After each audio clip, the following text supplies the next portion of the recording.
ನಿಧಾನ ರಾಜೇಶನ ಮನಸ್ಸಿನ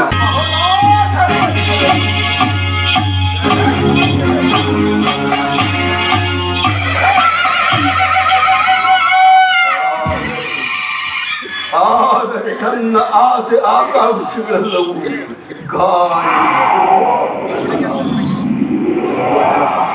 ಸುಗೋದನ, ನಾನು ನಿಮ್ಮೊಡನೆ ಸೇರಿ ಮುಳ್ಳನ್ನು ಮುಳ್ಳಿನಿಂದಲೇ ತೆಗೆಯಬೇಕು, ವಜ್ರವನ್ನು ವಜ್ರದಿಂದಲೇ,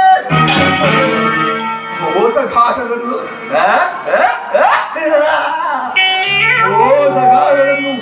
ಮೋಸದಿಂದಲೇ ನಾಶಪಡಿಸಬೇಕು. ಹಿರಿಯರ ನುಡಿಯಂತೆ ನಾನು ನಿನ್ನೊಳಗೆ ನಡೆಗೆಡೆಗೆ ಅಡ್ಡಗಟ್ಟಿ ನಿನ್ನ ದಾರಿಯನ್ನೇ ಹಿಡಿಸಿ ಇನ್ನು ಮುಂದೆ ಹಸ್ತಿನಾವತಿಯ ರತ್ನ ಸಿಂಹಾಸವನ್ನು ರಕ್ತದ ಕೋಡಿಯಲ್ಲಿ ಎಂಬ ಪ್ರಧಾನಿಯಲ್ಲಿ ಹೊರತು ಈ ಶೋಭನ ರಾಜ ಶಕುನಿಗೆ ಎಲ್ಲಿಯ ಶಾಂತಿ, ಎಲ್ಲಿಯ ವಿಶ್ರಾಂತಿ? ಅಣ್ಣ,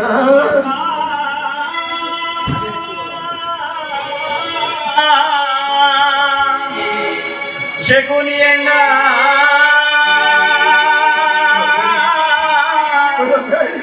ಕೃಷ್ಣನ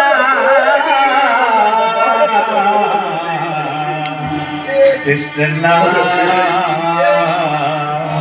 ಅಣ್ಣ ಅಣ್ಣ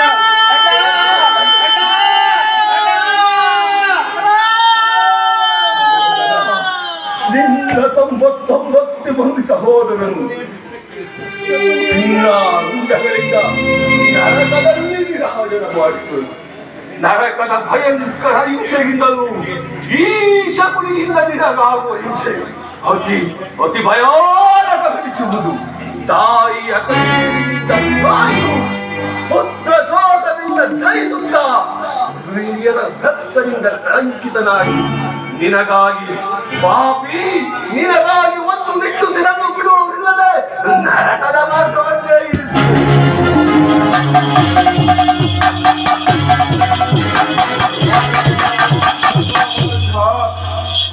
ನಿನಗೆ ಶಕುನಿ, ನಿನಗೆ ಶತ್ರುಗಳಾದ ಪಾಂಡವರಿಗೆ ಎನ್ನುವಷ್ಟರಲ್ಲಿ ನಾನು ಮಾಡಿದ ಕಾರ್ಯವು ಯುಕ್ತವೇ ಮಾವ. ಚಿಂತೆ ಏಕೆ ಗುರುರಾಜ? ಜಯದ್ರಥ ಕುಟುಂಬಾದಿಗಳು ಸೈನ್ಯ ಸಮೇತರಾಗಿ ಇಲ್ಲಿಗೆ ಬಂದರೆಂದು ದೂತನ ಈಗಿನ ಸಮಾಚಾರ ತಂದನಲ್ಲವೇ? ದೂತನ ವಿಚಾರ ಈ ಧಾತನಿಗೇಕೆ ಮಾವ? ದುರ್ಯೋಧನನು ಅಸಹಾಯ ಶೂರನು. ತನ್ನೆರಡು ತೋಳುಬಲಗಳಿಂದ ಸಮಸ್ತ ಪಾಂಡವರ ಸೈನ್ಯವನ್ನೇ ಎದುರಿಸಬಲ್ಲೆ. ಆದರೆ ಈ ಜಾತಿ ಹಿಂಸೆ, ಶ್ವೇತ ಕಲಹ ಇದು ಉಚಿತವೇ ಶಕುನಿ? ಅಂದು ನಾನು ದ್ವಾರಕೆಗೆ ಹೋಗಿದ್ದಾಗ ಯುದ್ಧವೋ ಧರ್ಮವೆಂದು ಕೃಷ್ಣನು ಎಷ್ಟೋ ವಿಧವಾಗಿ ಹೇಳಿದನು. ಆದರೆ ನಿನ್ನ ಮೇಲಿನ ಅಭಿಮಾನದಿಂದ ಅವನ ಮಾತನ್ನು ನಿರಾಕರಿಸಿಯೇ ಬಿಟ್ಟೆ. ಕೃಷ್ಣನು ಕ್ಷತ್ರಿಯ ಜಾತಿಯ ಪರಮ ವೈರಿ, ಅವರ ಮಾತು ಪರಿಗ್ರಹವಲ್ಲ ಸುಯೋಧನ.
ನಾಳೆ ಪ್ರಾತಃ ಕಾಲ ರಾಜಸಭೆಯಲ್ಲಿ ಶಾಂತಿ ಸಂಧಾನವನ್ನು ನಡೆಸುವಂತೆ ಅಗ್ರಜ, ಶಾಂತಿ ಸಂಧಾನವನ್ನು ನಡೆಸುವಂತೆ.